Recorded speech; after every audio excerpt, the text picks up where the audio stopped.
lixão de Jacarepaguá, que nós denunciamos aqui no programa, fomos para cima, cobramos das autoridades, mandaram INEA, construíram um muro, colocaram uma placa que aquilo é monitorado por satélite. Olha, tem um satélite monitorando o lixão. O que adiantou? Nada. Continuam despejando lixo, continuam fazendo fogueira, queimando lixo na região. Uma barbaridade. A Anabel está me chamando ao vivo de lá. Anabel. Tino, a gente veio ouvir os moradores que fazem as denúncias para a gente, encaminham, mandaram esse vídeo da queimada que continua acontecendo. O que eles querem é não que o problema seja remediado, mas sim sanado. Eu estou aqui com a Elane ao meu lado, ela recebe diversas denúncias, tem uma página, recebeu esse vídeo da queimada e também que caminhões estão acessando ali ainda por vias alternativas. Conta pra gente. Boa tarde. Oi, boa tarde. Obrigada, Tino, mais uma vez pela oportunidade de falar sobre a questão do lixão. Eu recebi nesse sábado, inclusive foi um sábado muito chuvoso, uma foto e um vídeo de uma fumaça muito densa vindo de uma área, se não é do lixão, uma área próxima, que são vários terrenos ali, na verdade, a gente não consegue precisar com a distância exatamente onde fica. E houve uma melhora, a gente precisa admitir, desde que o Ministério Público colocou um muro na entrada, houve uma redução drástica na queimada, mas ela ainda existe. E nós ainda recebemos denúncias de que caminhões e carroças e outros veículos estão usando entradas alternativas para acessar o lixão. Ou seja, colocaram um muro, impediram a entrada principal, mas existem entradas alternativas que precisam ser investigadas, verificadas, onde eles continuam fazendo o descarte regular. Houve uma redução, mas não houve uma solução. Isso causa problemas aqui para vocês, além do que a gente, óbvio, está posto aí também, inclusive de problemas respiratórios. Muitos moradores reclamam que a fumaça entra nos apartamentos, problemas respiratórios, fica com tosse, com alergia, fora a questão do perigo da região, porque o lixão é só um ponto, né? Então ali é um ponto complicado você passar de carro à noite, pouco iluminado, existem muitos assaltos naquela região, então o lixão é só a ponta do iceberg nesse caso. E a gente precisa que a situação seja resolvida. Existem anos, foi melhorada, que ótimo, muito bem, a gente agradece, mas ela não foi resolvida, a gente aguarda uma solução. Obrigada, Elane. E por isso que a gente está aqui, inclusive também para ouvir o Marcelo, que é da Associação de Moradores também, e fez um verdadeiro dossiê, Tino, com todos os problemas, as questões, quais são os terrenos envolvidos e também apresentando soluções, né? Queria que você contasse para a gente a expectativa agora, com quais órgãos vocês já entraram em contato e o que vocês apresentaram ali de que pode ser feito para que esse problema seja resolvido. Obrigado mais uma vez, boa tarde a todos. A gente estudou bastante todas as soluções que poderiam ser possíveis na região e toda a dimensão do problema. A gente já teve contato já com a subprefeitura, com a Secretaria de Ordem Pública do município, também já tivemos contato com o vice-governador, com o secretário de Ambiente, o presidente do INEA, o Ministério Público já nos recebeu 2 vezes. E o que a gente está tentando é que tenha uma mobilização da esfera municipal, estadual e até mesmo federal, para que possa solucionar não só a questão do entulho, que é a parte mais evidente do problema, como também toda a parte da ocupação da Comandante Guaranis, que é uma parte que não fica tão assim evidente, mas que devido ao entulho, que é espalhado ao longo de um terreno que é um pouco alagadiço e possibilita a construção de edificações ocupando irregularmente o solo, existe essa ligação entre a questão do entulho e a questão da ocupação irregular. Isso nos preocupa muito, ao mesmo tempo a gente entende que tem uma quantidade grande de terrenos ali na região da Comandante Guaranis que poderiam ser utilizados para a edificação de habitações de interesse social. Aí é uma coisa que depende um pouco também da esfera federal, por isso que a gente fala da interlocução com município, estado e União, para que essas pessoas que estão morando em condições extremamente precárias, né, realmente passando muitas necessidades, possam ter uma moradia digna, conforme a Constituição Federal determina. E dessa forma também possam receber algum tipo de qualificação de mão de obra, já que a gente tem o SESC e o SENAI muito próximo na mesma região.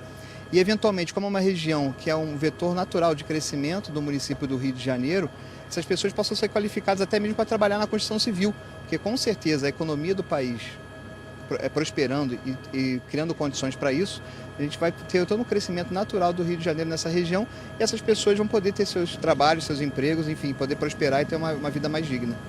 Você estava me contando aqui, Marcelo, que essa questão do lixão é uma ponta de um iceberg de tudo que está envolvido ali, inclusive com esse próprio descarte de lixo irregular, e parece que existe uma verdadeira ligação entre tudo. É um problema que não pode ser resolvido só, vamos dizer assim, pelas secretarias de meio ambiente. Sim, o que a gente percebe, passando pela região e pesquisando imagens históricas disponíveis no Google, né, seja o Google Earth, Maps, assim seja, que isso cresceu muito nos últimos 10 anos. Né? Existem empresas instaladas ali no entorno, digamos assim, desse terreno que recebeu esse entulho todo, esse lixo. Empresas que de alguma forma têm alguma ligação direta ou indireta com essa questão do descarte, né? da coleta de entulho, coleta de lixo. E assim, tudo muito estranho, porque se desenvolveu de uma forma, empresas prestando serviço para essas empresas que têm caminhões, borracharias, enfim, toda sorte de negócios ali estão se desenvolvendo na região. E a gente percebe construções, possivelmente, que a gente não sabe se tem alvará, se são corretas ou não foram habilitadas ou aprovadas pelo urbanismo do município. O que a gente pede é que isso seja tudo investigado a fundo, profundamente, né, e que tenha uma solução correta, porque a gente não pode permitir, digamos assim, que mais uma área do Rio de Janeiro se perca, né, mais uma área seja totalmente degradada, né, que impere a desordem urbana e, de alguma forma, você inviabilize mais um bairro ou um pedaço de bairro do Rio de Janeiro devido a toda a questão de violência que vem junto a isso tudo, né, que a gente sabe que, infelizmente, no Rio de Janeiro a questão de segurança pública é muito sensível, né? Só para a gente ressaltar aqui nesse projeto que vocês fizeram, vocês querem que essas pessoas que moram ali de forma irregular, que sem dignidade, que elas continuem na região, mas morando de forma digna. Exatamente. Isso é uma particularidade da via, né, que a gente chama da Comandante Guaranis, que é chamada de antiga Via 8, é que nessa própria via tem muitos terrenos, né, que hoje em dia não tem, digamos assim, valor comercial quase algum, que poderiam ser justamente utilizados na mesma via que tem água, tem esgoto, tem eletricidade, tem todas as condições de infraestrutura necessárias para receber essas edificações, que nessa própria via possa ser edificado essas habitações de interesse social.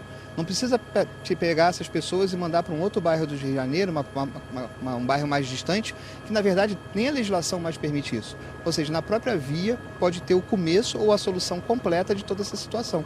Só depende realmente de uma união, seja da esfera municipal, estadual e federal. Muito obrigada, Marcelo. Marcelo com um depoimento assim muito coerente, Tino, e com esse dossiê que ele mostrou aqui para a gente, ele já entregou isso para os órgãos públicos, com todo esse desenho do que acontece na região, desse descarte irregular, também dessa montanha de lixo que se formou ali, e antes era um terreno plano, e a gente segue cobrando para que esse problema seja sanado de uma vez e não apenas remediado, Tino. É verdade, continuaremos cobrando, continuaremos aqui persistentes em mostrar a verdade. Essa montanha de lixo, na verdade, foi formada por criminosos que faturam por empresas e tiram entulho, tiram lixo de supermercados, de restaurantes e jogam aí, porque tem vários tipos de lixo aí, até lixo hospitalar tem. Então é degradação do meio ambiente. A comunidade que fica em volta está alagando uma velocidade incrível, qualquer chuva forte alaga. Tem uma moradora mandando mensagem falando que os caminhões entram pelo outeiro, dizendo que os caminhões vão pelo outeiro, jogam o lixo e vão embora, e não tem ninguém para fiscalizar, não tem ninguém para ficar de olho, não tem ninguém para agarrar. Tem que agarrar os caras que estão jogando lixo e descobrir quem são os principais beneficiados com isso daí. E olha, e outra coisa, hein? Não é o único lixão que tem no Rio de Janeiro. O lixo é um problema da humanidade, que a humanidade precisa tratar. Precisamos reciclar o lixo, precisamos cuidar do lixo. Isso é um problema que a humanidade tem. Agora, no Rio de Janeiro, o problema é crônico. O Rio de Janeiro está imundo. Nós, infelizmente, temos uma população que não tem educação, que joga lixo em qualquer lugar. Não temos a coleta de lixo ideal. Tem gente que acha que jogar lixo no chão está dando emprego para o gari. Não é assim. Isso só demonstra a falta de educação de toda a sociedade. Do mais pobre ao mais rico. Não tem distinção de quem joga lixo e quem não joga. É impressionante a falta de educação está em todas as classes sociais, não é uma questão social, é uma questão de educação. O povo não tem educação, de verdade, de verdade. Eu falo mesmo, tem que falar a verdade, vou falar mentira. As pessoas jogam lixo na rua, jogam pipa de cigarro, jogam latas, garrafas. É uma barbaridade. Até em lugares de gente que tem grana, você vê gente jogando lixo no chão sem o menor pudor, sem vergonha. Joga, simplesmente joga. Aí depois eu só quero o seguinte, só quero que as autoridades se preocupem, e eu estou falando isso repetidas vezes já há bastante tempo. Estamos sob efeito do fenômeno El Niño. Espero que Deus ajude o nosso país, ajude o nosso estado e que o estado do Rio de Janeiro não seja pego novamente com tempestades como vimos no passado. Peço às autoridades que limpem canais, que draguem os canais, que limpem